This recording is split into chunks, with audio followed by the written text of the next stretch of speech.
Assalamualaikum warahmatullahi wabarakatuh. Hamidanillah wa musalliyan wa musalliman ala Rasulillah Sayyidina Muhammad ibn Abdullah wa ala alihi wa sahbihi wa man walah. Amma ba'du. Para pemirsa, para pengikut dan para pecinta channel YouTube MZT Malang Raya, alhamdulillah kita melanjutkan kajian kita tentang fikih munakahat.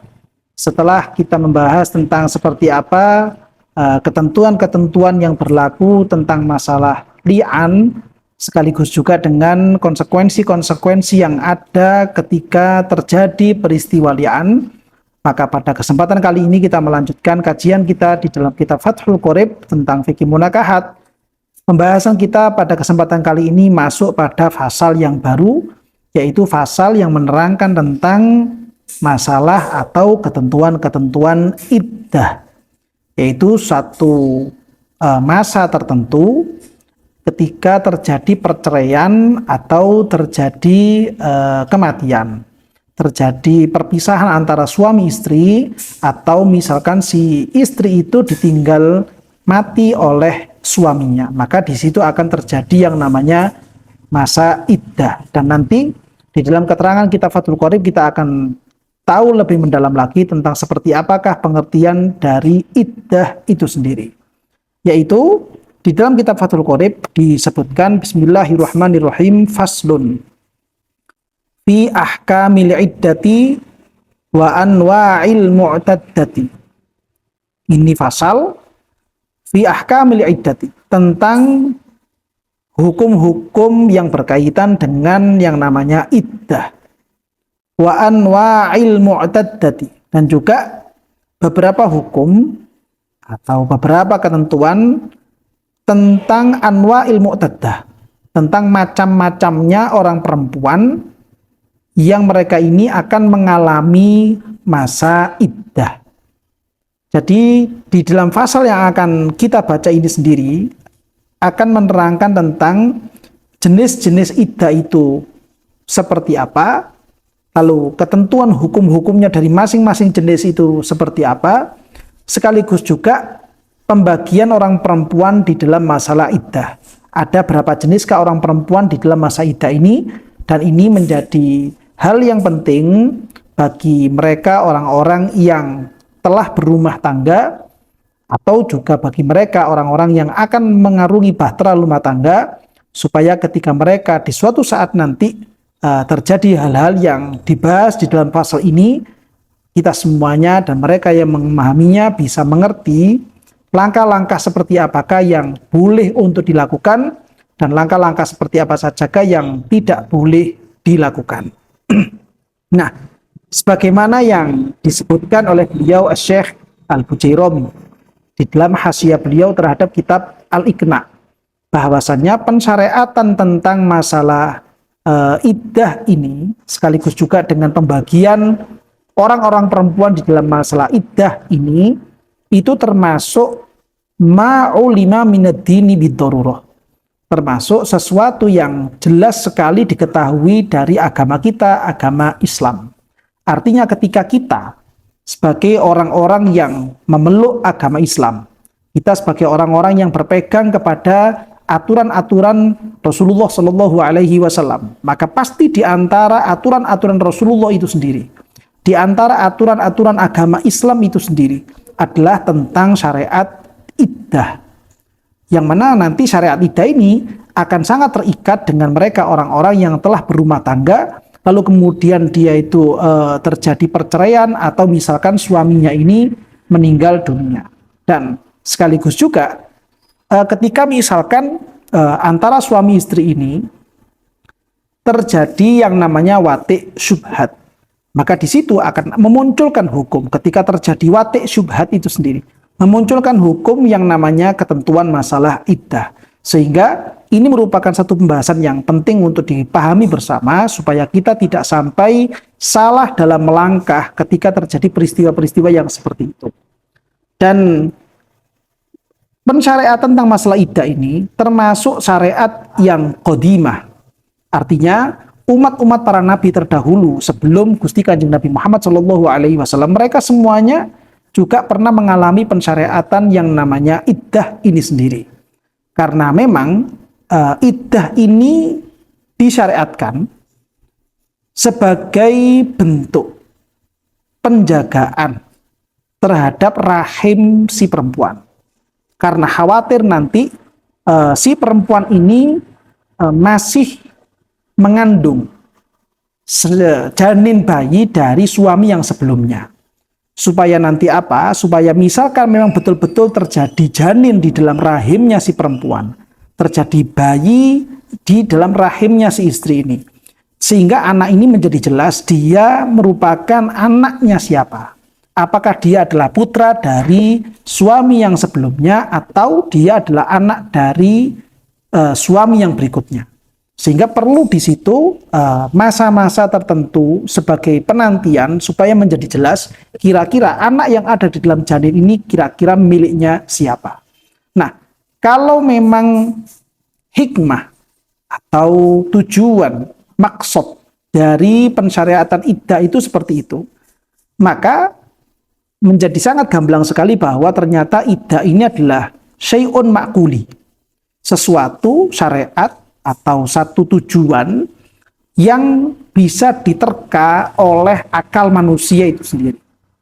Namun kemudian beberapa ulama menyatakan tidak demikian, bahwa pensyariatan iddah ini sendiri sebenarnya adalah ta'abudiyun. Dia adalah pensyariatan yang nilainya itu adalah sisi ibadah.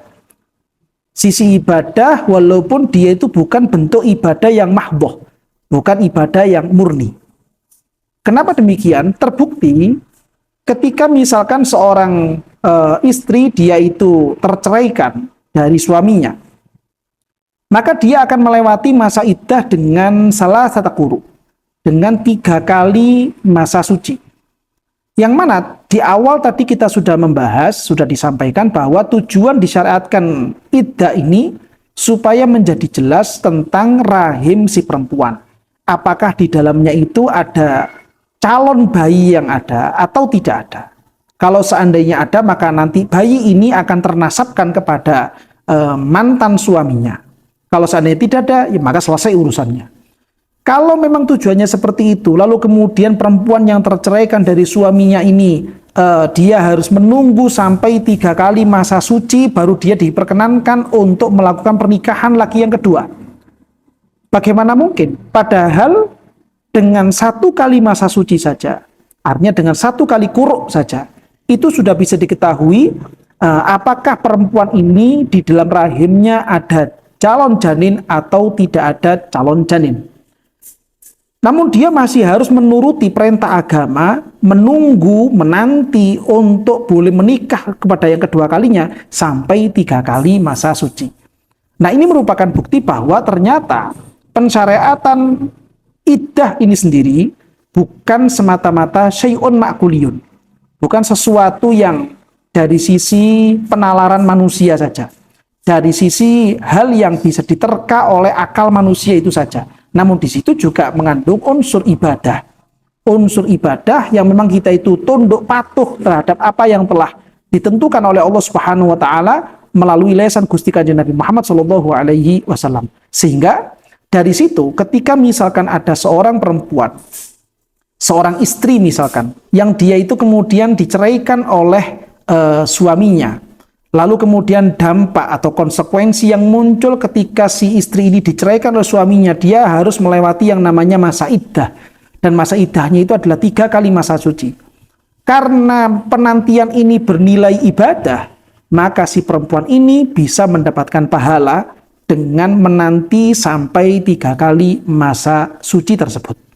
Terlebih-lebih kalau misalkan ternyata di pertengahan masa penantian ini, si perempuan atau si istri ini, dia kemudian muncul satu keinginan yang kuat untuk menikah dengan laki-laki yang lain selain suami yang sebelumnya. Maka di situ ketika dia itu menahan diri, dia tidak berani melanggar aturan-aturan Allah yang seperti ini, sampai betul-betul dia menyelesaikan, merampungkan masa iddahnya, yaitu 3 kali masa suci, maka perempuan yang satu ini jelas akan mendapatkan pahala dari Allah Subhanahu wa taala, karena memang dia tidak melakukan apa yang dia inginkan, hanya semata-mata karena tunduk patuh kepada aturan-aturan Allah Subhanahu wa taala.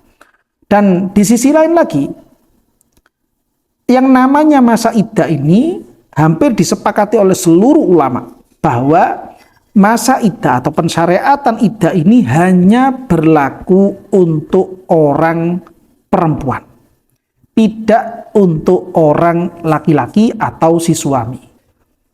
Karena ketika seorang suami itu misalkan dia menceraikan istrinya, dia sudah mendapatkan kartu hijau, dia sudah mendapatkan lampu hijau untuk bisa menikah dengan perempuan yang lainnya lagi.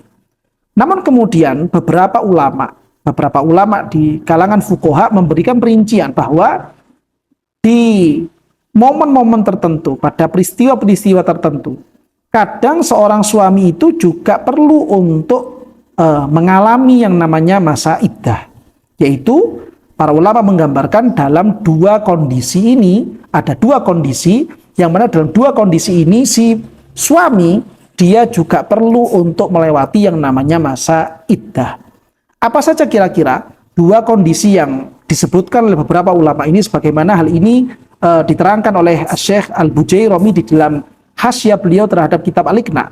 Kondisi yang pertama yaitu ketika misalkan seorang suami ini menceraikan istrinya.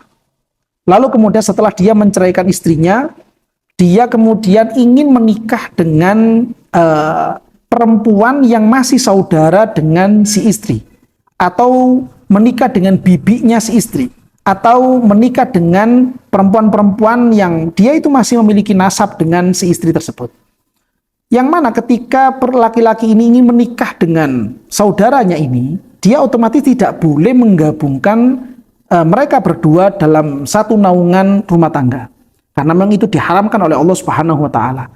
Ketika si suami ini menceraikan istrinya, lalu kemudian dia itu ingin menikah dengan saudarinya misalkan, dengan saudarinya si istri misalkan, maka mau tidak mau si suami ini perlu untuk menanti sampai masa iddah dari istrinya habis, yaitu 3 kali masa suci.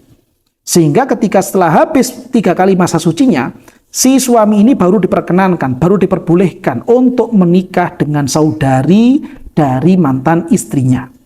Jikalau seandainya masa iddahnya si istri atau mantan istrinya ini masih belum habis, mantan istrinya itu masih 1 kali masa suci misalkan, atau misalkan dia itu masih 2 kali masa suci, atau dia baru masuk kepada hitungan haid yang kedua misalkan, walaupun sudah suci yang kedua, maka mantan istrinya ini sebenarnya secara kacamata syariat dia masih berstatus sebagai istri kepada si laki-laki tersebut.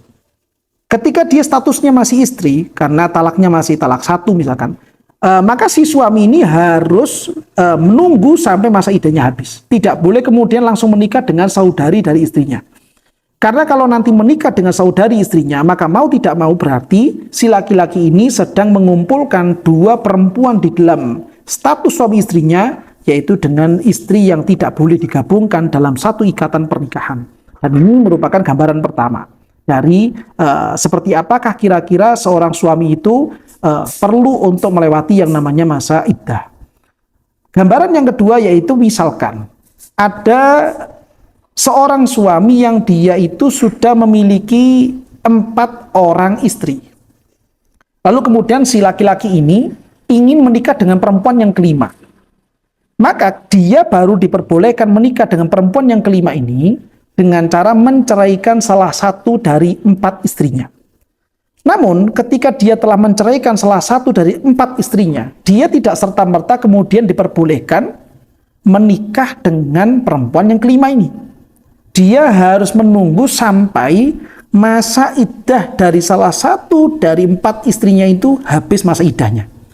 Kalau salah satu dari 4 istrinya yang telah diceraikan ini sudah habis masa iddahnya, baru kemudian si laki-laki ini diperbolehkan untuk menikah dengan perempuan yang kelima. Karena apa? Karena ketika telah habis masa iddahnya salah satu dari 4 istri, berarti si laki-laki ini betul-betul dalam keadaan memiliki 3 orang istri. Baru kemudian dia boleh menikah dengan perempuan yang kelima, sehingga menjadi genap istrinya berjumlah 4. Tapi kalau misalkan si laki-laki ini menikah dengan perempuan yang kelima, namun salah satu istrinya yang telah diceraikan ini masih dalam masa iddah, maka dia masih berstatus sebagai seorang istri walaupun telah ditalak, walaupun telah diceraikan, sehingga dia kalau menikah dengan perempuan kelima berarti dia memiliki 5 orang istri. Dan ini tentunya tidak diperbolehkan oleh syariat kita, tidak diperbolehkan oleh aturan dari Gusti Kanjeng Nabi Muhammad Shallallahu Alaihi Wasallam. Nah, ini beberapa sekelumit tentang pensyariatan tentang iddah ini sendiri. Di dalam kitab Fathul Qorib disebutkan wahia, yang namanya kata-kata iddah, lafadz iddah itu sendiri lughatan secara bahasa al-ismu min ittadda. Kata-kata iddah di dalam bahasa yang sering kita dengar dan familiar di telinga kita merupakan al-ismu. Maksudnya al-ismu di situ adalah isim masdar. Isim masdar dari kata-kata dari fi'il madhi yang berupa ittadda. Tentunya kita sudah pahami bersama bahwa yang namanya isim masdar dengan masdar itu adalah 2 hal yang berbeda. Isim masdar bukan masdar, masdar bukan isim masdar. Kenapa kemudian kata-kata iddah ini dianggap sebagai isim masdar dari kata-kata ittadda? Karena jelas masdar dari kata-kata ittadda bukanlah iddah. Sebagaimana kalau kita tasrifkan ittadda ya'taddu i'tidadan. Artinya masdar dari kata-kata ittadda adalah i'tidad, bukan iddah. Ketika ada huruf yang terkurangi dari masdar aslinya, maka bentuk isim ini disebut dengan isim masdar, bukan sebagai masdar. Itu secara bahasa. Wa syar'an, secara syariat, yang dianggap, yang dimaksud dengan iddah adalah tarabbusul mar'ati muddatan yu'rafu fiha bara'atu rahimiha bi aqra'in aw ashhurin aw wad'i hamlin. Yang namanya iddah secara bahasa, secara syariat adalah masa ketika perempuan ini menanti. Yang mana dengan penantian dalam satu masa tertentu ini, dia bisa tahu apakah rahimnya itu dalam kondisi kosong atau dalam kondisi berisi. Nah, ini yang namanya iddah. Iddah itu adalah sebutan untuk masa, untuk waktu tertentu, yang mana dengan waktu tertentu ini wajib dialami, wajib dilewati oleh seorang perempuan. Tujuannya apa? Supaya dia tahu apakah rahim yang ada di dalamnya itu sedang berisi janin atau tidak berisi janin. Nah, tasawurnya kemudian, tasawur dari iddah ini bisa terjadi dengan 3 cara. Ada kalanya nanti dengan penghitungan akro, ya, yaitu dengan 3 kali masa suci. Kalau menurut kita, orang-orang yang bermadzhab Syafi'i berbeda dengan mereka yang bermadzhabkan Hanafi. Salah satu quru dengan akro ini yaitu dengan 3 kali masa haid. Ini kalau madzhabnya ulama kalangan Hanafiyah. Tapi kalau kita, orang-orang yang bermadzhabkan Syafi'i atau mereka yang bermadzhabkan Maliki atau mereka yang bermadzhabkan Hambali, maka masa iddah dengan penghitungan quru ini yaitu dengan 3 kali masa suci. Atau ada kalanya juga penggambaran atau tasawur dari masa iddah sendiri ini ada bi ashhurin, dengan penghitungan bulan, yaitu dengan 3 bulan misalkan. Ini bisa juga nanti ada kondisi tertentu si perempuan ini mengalami masa iddah tidak menggunakan penghitungan 3 kali masa suci, tapi menggunakan hitungan bulan. Au biwad'i hamlin, atau penghitungan iddah itu adalah menanti sampai lahirnya si bayi. Jelas ini merupakan iddah bagi mereka perempuan-perempuan atau istri-istri yang diceraikan dalam kondisi hamil. Kalau seandainya perempuan ini diceraikan dan dia dalam keadaan hamil, maka masa iddahnya adalah sampai dia melahirkan janin tersebut. Ketika telah terlahirkan, barulah kemudian masa iddah itu menjadi habis. Nah, ini merupakan 3 gambaran, ya, 3 tasawur bentuk masa iddah yang akan dilewati oleh seorang istri yang telah diceraikan oleh suaminya. Bisa jadi nanti dengan menggunakan quru, yaitu 3 kali masa suci, atau juga menggunakan penghitungan bulan, misalkan 3 bulan misalkan, atau juga menggunakan sampai melahirkan seorang bayi. Begitu juga dengan perempuan-perempuan yang dia itu ditinggal mati oleh suaminya. ketika ada seorang istri yang kemudian dia itu memiliki suami meninggal dunia, maka istri yang seperti ini juga pasti akan melewati yang namanya masa iddah. Dan penghitungan iddahnya perempuan yang ditinggal mati oleh suaminya yaitu dengan menggunakan penghitungan bulan, yaitu arba'ata asyhurin wa asyra, 4 bulan 10 hari. Dan seperti apa nanti ketentuan dari ketiga gambaran iddah ini akan dibahas di dalam kitab Fathul Qorib, dan tentunya akan kita sampaikan pada kelanjutan video-video berikutnya. Mudah-mudahan kita semuanya senantiasa diberikan kemanfaatan oleh Allah Subhanahu wa taala. Ilmu yang kita kaji, ilmu yang kita pelajari betul-betul menjadi ilmu yang manfaat dan barokah, sehingga kita semuanya betul-betul bisa menjadi orang-orang yang diridhoi oleh Allah Subhanahu wa taala dan juga dicintai oleh kekasih kita, junjungan kita, Nabi besar Muhammad sallallahu alaihi wasallam. Amin ya rabbal alamin.